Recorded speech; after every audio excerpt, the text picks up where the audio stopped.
on fire right now.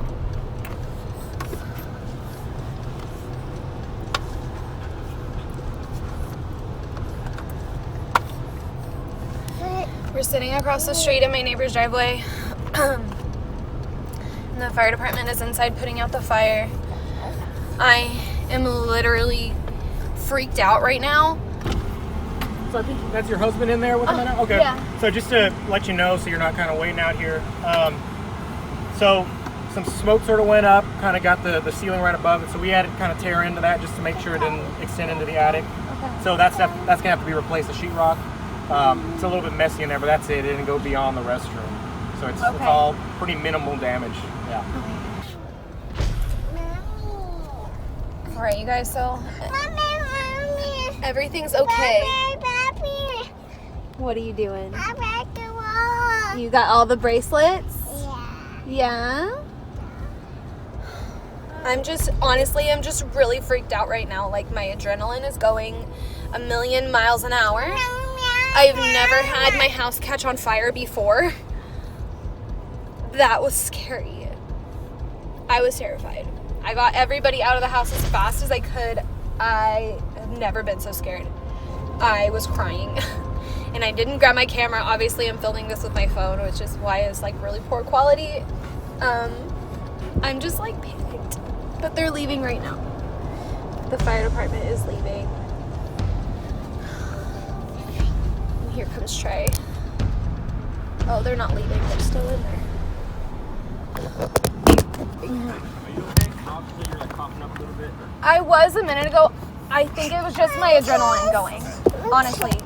Because just trying to get everybody out of the house, and I didn't know how fast it was going to spread, so I was pretty freaked out. Now, could you check your heart rate? Yeah, sure, that's fine.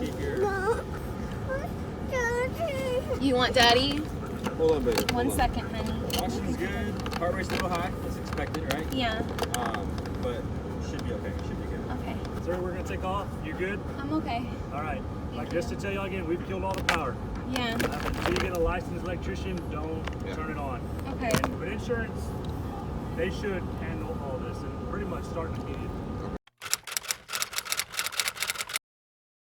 Hi guys, it's me, Trey, Zoe, and Silas. Welcome to our channel.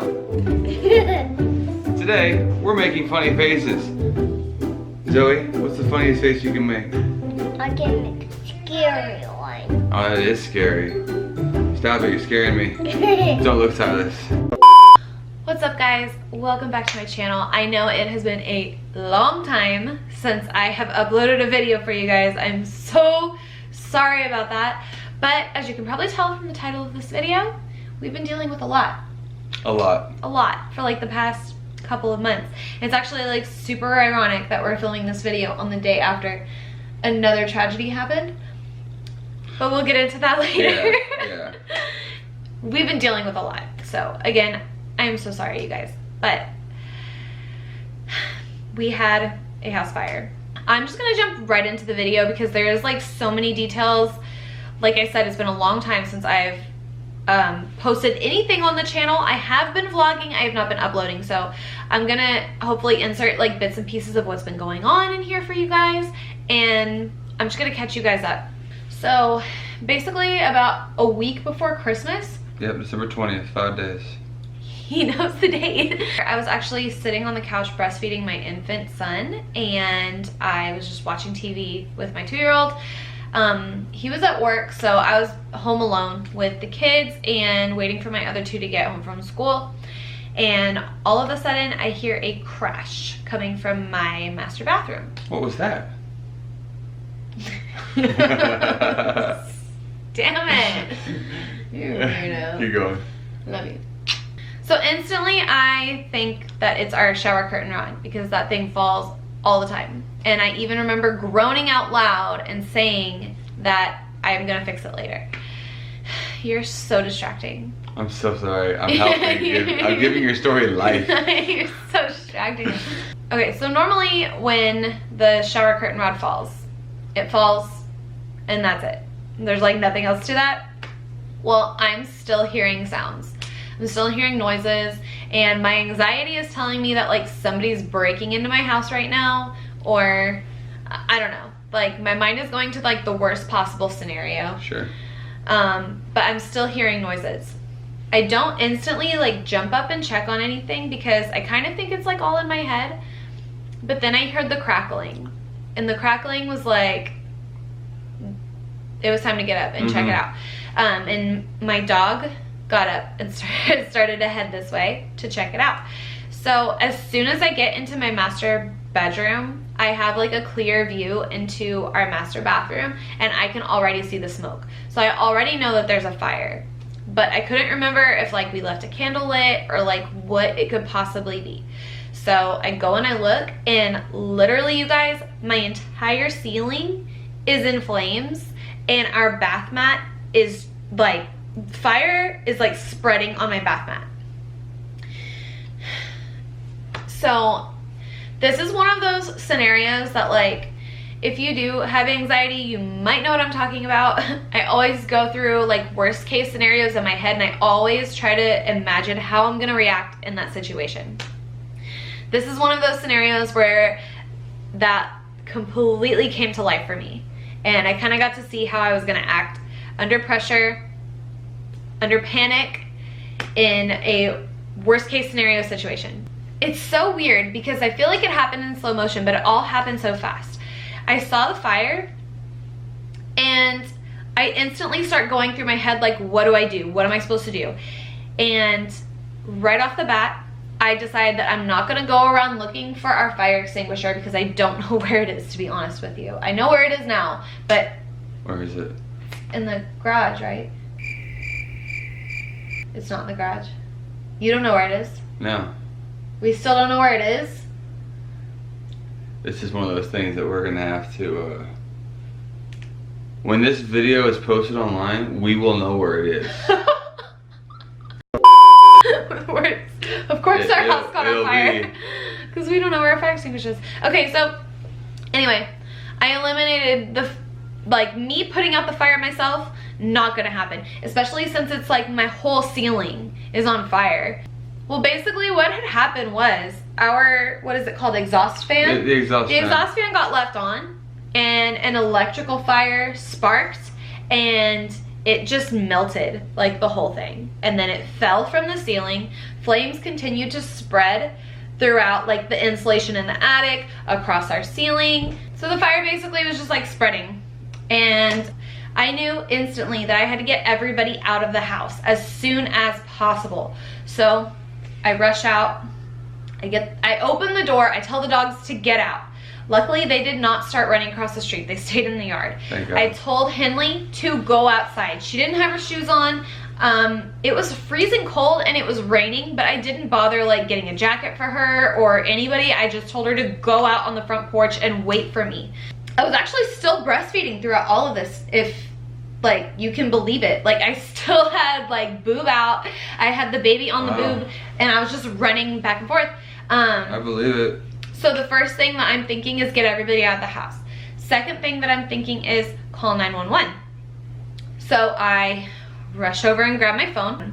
As I'm dialing 911, I'm like grabbing shoes because it's raining. I didn't want my kids to get sick or anything. And I'm like on the phone with 911. Now this is the part where I'm just like, I'm super panicked as I'm talking to the operator.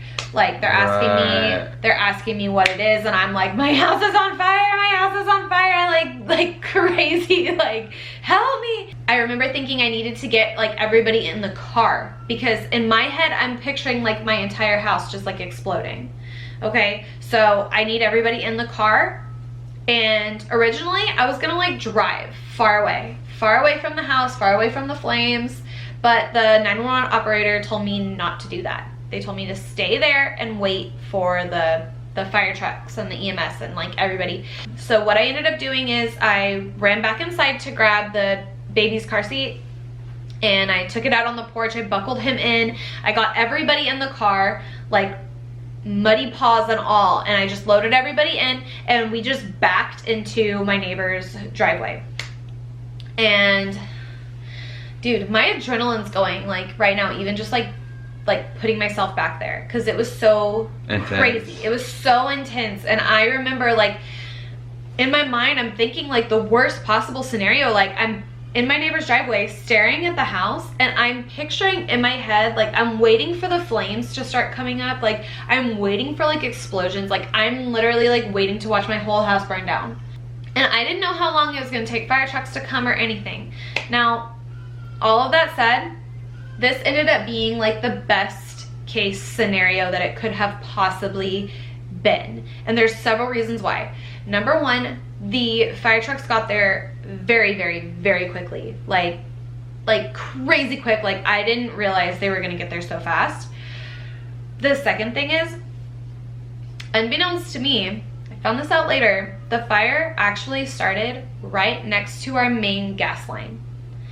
And if the fire trucks had gotten there any later than they did, if the fire spread to the gas line, then you would have gotten that explosion. The huge explosion that I was sitting there waiting for would have happened.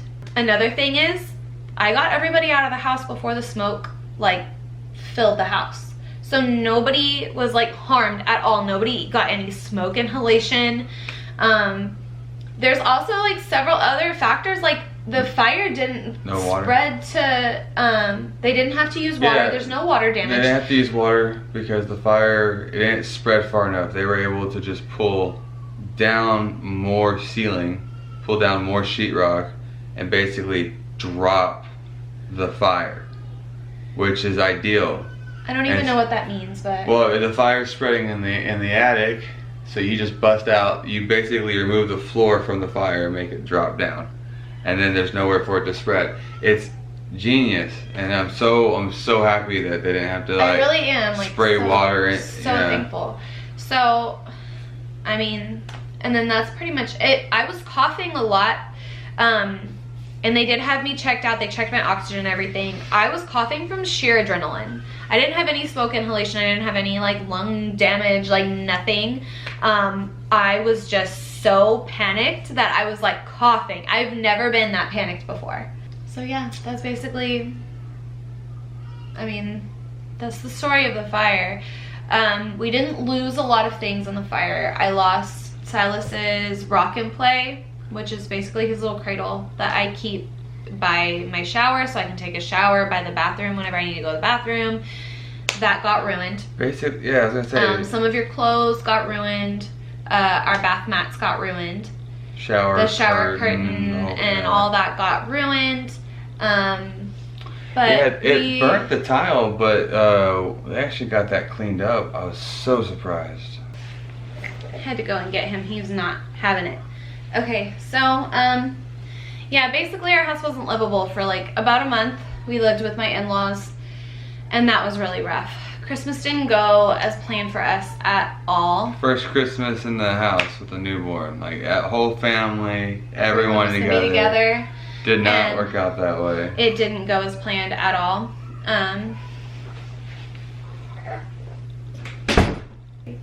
So, what's your version of the story? Well, I was at work. I get a phone call from Lizzie, the typical, like, hey babe, what's up? You know, and then it's our house is on fire. What? Like, our house is on fire. I think I said, what do you mean our house is on fire? You know, a stupid question. But she's like, it's on fire. And I'm like, I think I tried to say like, do this or do that, like get the dogs. She already had everything. I already called 911. I'm already in the car. Got the dogs, got the kids. Like, I honestly wanted to call him first. Like, my instinct was to call you first, but I didn't. Which is funny, because in my situation that happened yesterday, I called her first, and then I called 911. Anyway. This one was a little bit more pending. Yes, yeah. When she said it's on fire, I'm rushing over. Same thing that she was like expecting to see.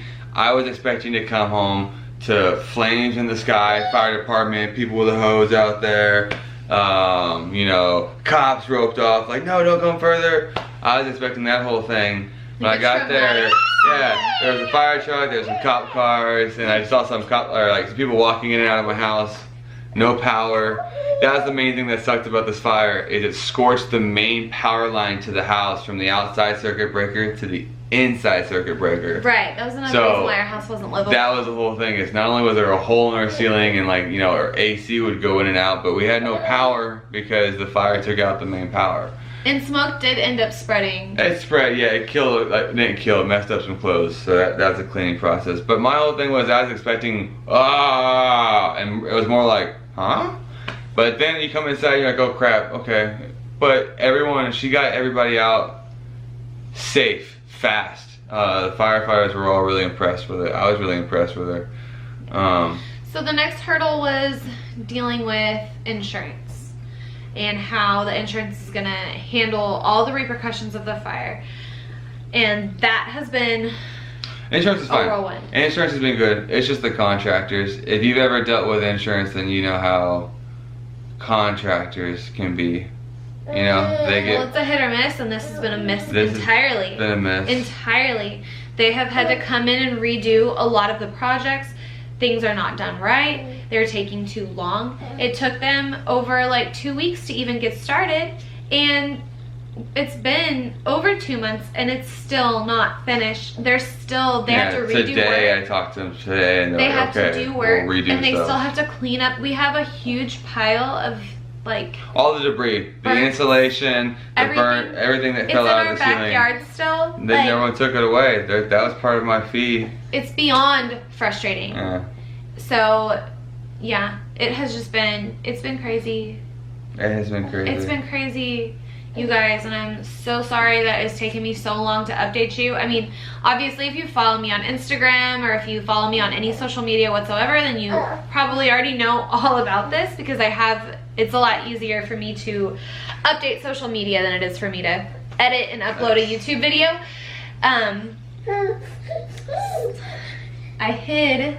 No, I said nice. Like how you're able to like hide the nipple behind their heads. Yeah. But anyways, you guys, that is where I've been. That is why we've been MIA. So from this point on, I plan to go back to my normal editing, uploading schedule. Actually, I plan to create a more regular schedule, because before, as a lot of you guys know, if you've been watching for a while, you know that I don't have like a regular schedule. I just upload when and if I can. And I would like to give you guys like...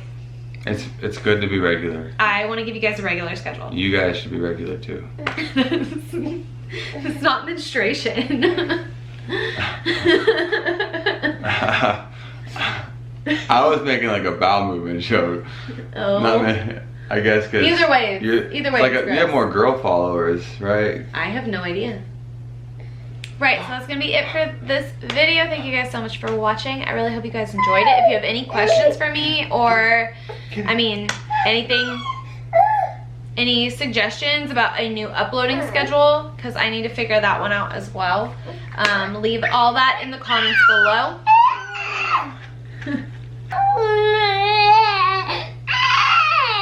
He's got a lot to say too. I know.